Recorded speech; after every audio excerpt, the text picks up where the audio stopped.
السلام عليكم ورحمة الله وبركاته. الحمد لله نحمده ونستعينه ونستغفره ونؤمن به ونتوكل عليه ونعوذ بالله من شرور أنفسنا ومن سيئات أعمالنا. من يهده الله فلا مضل له ومن يضلله فلا هادي له، ونشهد أن لا إله إلا الله وحده لا شريك له، ونشهد أن سيدنا وحبيبنا ومولانا محمدا عبده ورسوله. أما بعد فأعوذ بالله من الشيطان الرجيم. بسم الله الرحمن الرحيم. لقد من الله على المؤمنين إذ بعث فيهم رسولا من أنفسهم يتلو عليهم آياته ويزكيهم ويعلمهم الكتاب والحكمة وإن كانوا من قبل لفي ضلال مبين. صدق الله مولانا العظيم وصدق رسوله النبي الكريم، ونحن على ذلك لمن الشاهدين والشاكرين والحمد لله رب العالمين. محترم ناظرین، آج کا ہمارا سبق ہے ماہ ربیع الاول کا پیغام اور ولادت نبوی صلی اللہ علیہ وسلم. محترم حضرات، اسلامی مہینوں کے اعتبار سے یہ مہینہ ربیع الاول کا مہینہ کہلاتا ہے.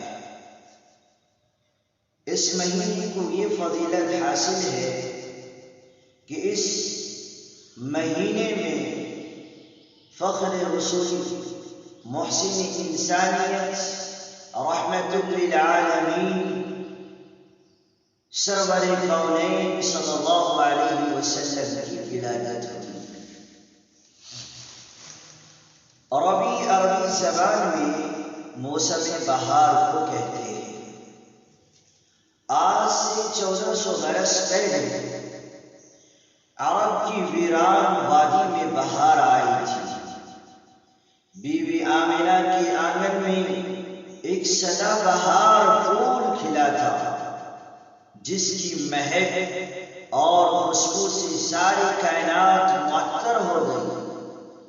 دلوں کی خلوت کدہ روشن ہو گئے.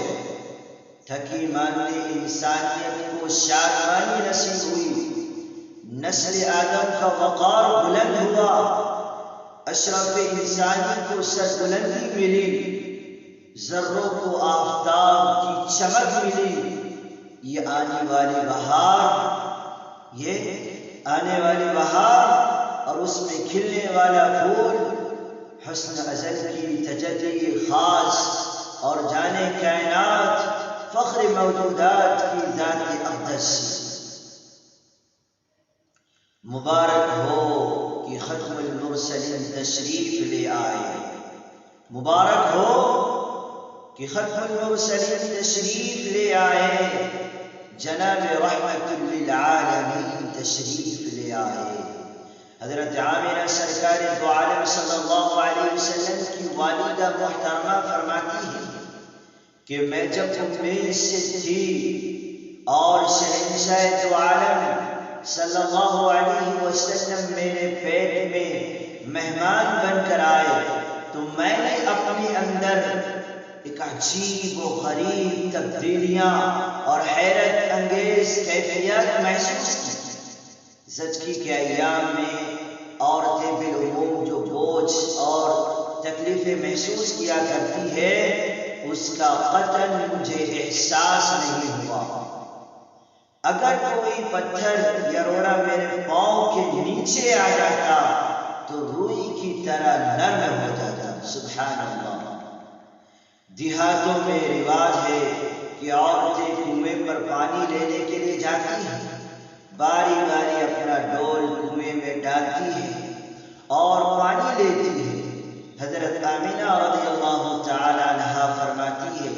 کہ میں بھی اپنی سہیلیوں کے ساتھ کنویں پر پانی لینے جایا کرتی تھی۔ عورتیں اپنا اپنا ڈول ڈال کر پانی نکالتی، جب میں کنویں میں ڈول ڈالتی تو پانی اٹھ کر کنویں کی قریب آ جایا کرتا تھا۔ حضرت آمنہ رضی اللہ تعالی عنہ فرماتی ہے کہ ولادت سے پہلے مجھے عجیب و غریب خواب نظر آیا کرتے تھے، اکثر مجھے نور دکھائی دیتا۔ ایک روز میں نے اپنی سہیلیوں کو بتایا کہ جب سے یہ بچہ میرے پیٹ میں آیا ہے میں عجیب طرح کے خواب دیکھتی ہوں۔ عورتوں نے کہا کہ بہن، ان ایام میں سائے کا اثر ہوتا ہے۔ اب دیہات کے اندر یہ معمول تھا، عورتوں کی بات معلوم تھی، اور یہی بات ان عورتوں نے یعنی حضرت آمنہ رضی اللہ تعالی عنہ کی سہیلیوں نے انہیں بتایا ان ایام میں سائے کا اثر ہوتا ہے۔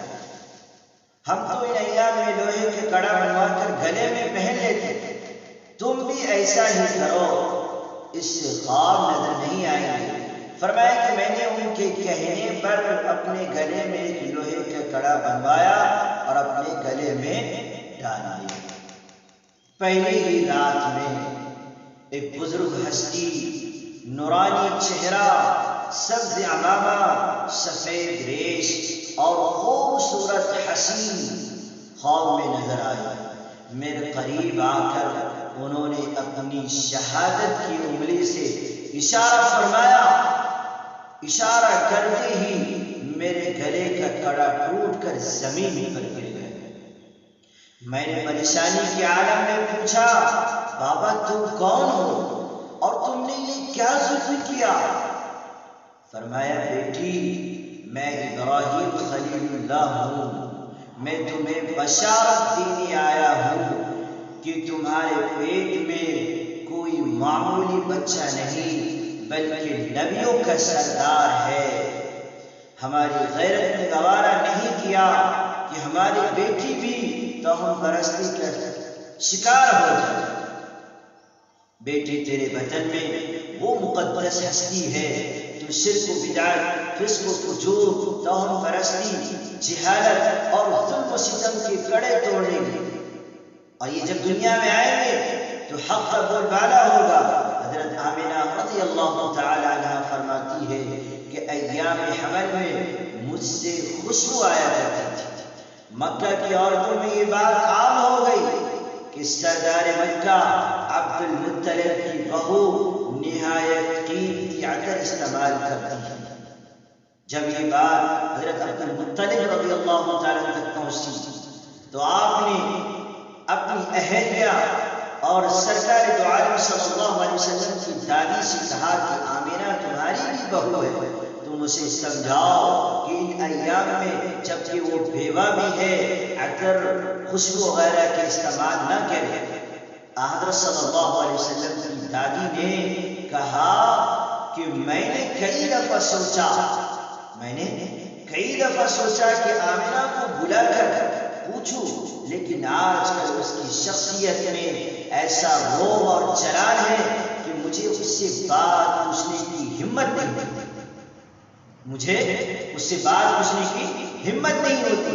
ایک روز حضرت مطلب نے اپنی بہو کو بڑے پیار سے اپنے پاس بلایا اور پوچھا کہ بیٹی تمہیں اتنی مسرور گل خوشبو کون لا کر دیتا ہے؟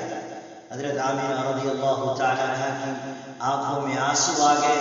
فرمایا کہ میں نے آج تک تو بازار ہی دیکھا ہی نہیں، پھر میں بھلا بیوہ ہوتے ہوئے خوشبو کیسے استعمال کر سکتا؟ آپ خوشبو کی بات کرتے ہیں، ان دنوں جو کچھ میں دیکھتی ہوں اگر آپ کے سامنے بیان کروں تو آپ مجھے پاگل اور دیوانی قرار دیں گے۔ میں دھوپ میں چلتی ہوں تو بادل مجھ پر سایہ کرتے ہیں، پہاڑوں کے پاس جاتی ہوں تو مجھ سے ہم کلام ہوتے ہیں، دیواروں کے پاس سے گزرتی ہوں تو مجھ سے باتیں کرتے ہیں، درختوں کے پاس سے گزرتی ہوں تو شاخیں جھک کر تعظیم کرتی ہے، چاند پر نظر ڈالتی ہوں تو وہ آداب بجا لاتا ہے، بیت اللہ کے پاس جاتی ہوں تو وہ مجھے خوشخبری سناتا ہے۔ انتہا یہ ہے کہ جو میرے سہاگ کی نشانی کی ولادت کے دن قریب آ رہے ہیں، میں جہاں تھوکتی ہوں وہاں سے بھی خوشبو کی مہک آتی ہے۔ سبحان اللہ۔ سرکار دو عالم صلی اللہ علیہ وسلم کی تاریخ پیدائش کے سلسلے میں علماء کے 3 قول ہیں، بعض نے 8، بعض نے 9 اور بعض نے 12 ربیع الاول تاریخ ولادت بیان فرمائی، مگر محقق علماء کرام کا اتفاق 12 ربیع الاول ہی پر ہے۔ آپ کی ولادت باسعادت پیر کے دن صبح کے وقت ہوئی۔ حضرت آمینہ رضی اللہ تعالی عنہ فرماتی ہیں کہ جب ولادت کا وقت قریب آیا تو میرے پاس 2 عورتیں آئیں۔ اس وقت حضرت عبد الرحمن بن عوف اور حضرت عثمان بن ابی العاص رضی اللہ عنہ کی والدہ موجود تھی۔ اس وقت حضرت عبد الرحمن بن عوف، حضرت عثمان بن ابی العاص کی والدہ موجود تھی۔ دیکھتی ہوں کہ دراز قامت عورتیں میرے حجرے میں داخل ہوئی، یہ عمر دراز عورتیں میرے کمرے کے اندر داخل ہوئی۔ پوچھنے پر ایک نے اپنا نام آسیہ اور دوسری نے مریم بتایا۔ ان کے ساتھ باقی جنت کی حوریں تھیں۔ یہ در حقیقت سرکار دو عالم صلی اللہ علیہ وسلم کی ولادت کے لیے اور حضرت آمینہ کی خدمت کے لیے اعلیٰ اور پاکیزہ عملہ مقرر فرمایا۔ جس عملے کی سربراہ حضرت مریم اور حضرت آسیہ مقرر ہوئی، حضرت آمینہ فرماتی ہے کہ ایک روز میرے کمرے کے چراغ میں تیل ختم ہو گیا اور وہ سمجھ گیا ولادت کا مرحلہ شروع ہوا، تو حضرت عبد الرحمن بن عوف کی والدہ کو روشنی کی ضرورت پڑی۔ حضرت آمینہ فرماتی ہے کہ جب سرکار دو عالم صلی اللہ علیہ وسلم کی ولادت باسعادت ہوئی تو کمرہ اس طرح روشن اور منور ہو گیا کہ چراغ کی ضرورت پیش نہیں آئی۔ حضرت آمینہ رضی اللہ تعالیٰ عنہ فرماتی ہے کہ ولادت کے بعد، غور سے سنیں محترم بزرگوں، غور سے سنیں، یہ نبی اکرم صلی اللہ علیہ وسلم کی پوری سیرت طیبہ کو بیان کیا جا رہا ہے کہ اللہ کے نبی صلی اللہ علیہ وسلم کی دنیا کے اندر آنے کے بعد یہ جہالت کیسے ختم ہوئی، یہ تمام چیزیں کو اجاگر کیا جا رہا ہے۔ غور سے سنیں۔ حضرت آمینہ رضی اللہ تعالیٰ عنہ فرماتی کہ ولادت کے بعد میں نے اپنے بیٹے کو دیکھنا چاہا، جیسا کہ ہر عورت کی تمنا ہوتی ہے نا، آج کل ہر عورت کے اندر یہ تمنا ہوتی ہے کہ میں اپنی نور نظر کو، لفظ جگر کو، چاند کے ٹکڑے کو دیکھوں، ویسے ہی حضرت آمینہ رضی اللہ تعالیٰ فرماتی ہے کہ ولادت کے بعد میں اپنے بیٹے کو دیکھنا چاہتا، جیسا کہ ہر عورت کی تمنا ہوتی ہے۔ تو میں یہ دیکھ کر حیران رہ گئی کہ میرا لفظ جگر اور نور نظر سجدے کی حالت میں پڑا تھا۔ اللہ سبحان اللہ۔ اسی وقت سے آقا نامدار تاجدار مدینہ احمد مصطفیٰ محمد مصطفیٰ صلی اللہ علیہ وسلم، آپ لوگ بھی کہیے صلی اللہ علیہ وسلم، اس وقت کون سی حالت میں تھی؟ سجدے کی حالت میں پڑا ہوا آمینہ رضی اللہ تعالی عنہا نے سرکار دو عالم صلی اللہ علیہ وسلم نے پہلے ہی دن عالم انسانیت کو یہ سبق دیا کہ سب سے بڑی ذات حق تعالی شانہ کی ذات ہے، وہی مالک ہے، وہی خالق کائنات ہے، وہی مالک ارض و سما ہے، وہی بندگی کے لائق ہے، اور اسی کے سامنے بندے کا سر جھکنا چاہیے۔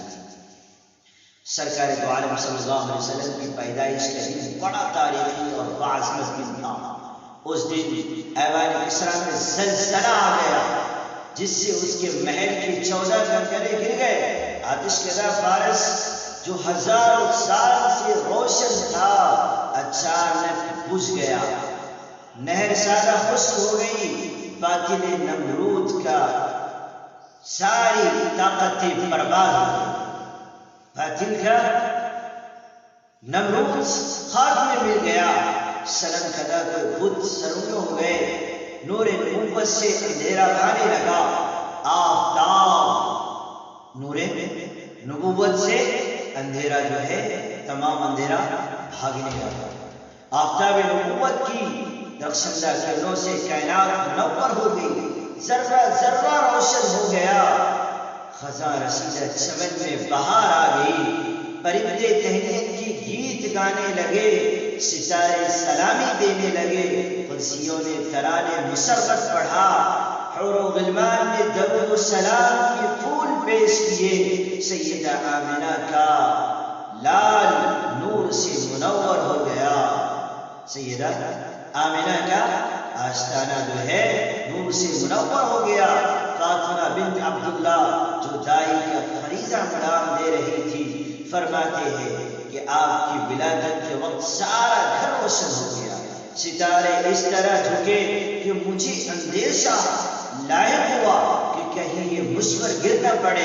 حضرت آمینہ فرماتی ہے کہ ولادت کے وقت میں نے ایسا نور دیکھا جس سے بصرہ اور شام کے محل روشن ہو گئے۔ میرے محترم بزرگوں، یہ تھی مختصر سیرت ولادت نبی اکرم صلی اللہ علیہ وسلم کی۔ انشاءاللہ آئندہ کی ویڈیو میں اس کے آگے کی مکمل آپ صلی اللہ علیہ وسلم کی سیرت کو بیان کیا جائے گا۔ مزید ویڈیوز کے لیے ہمارے اس یوٹیوب چینل کو سبسکرائب کریں۔ والسلام علیکم۔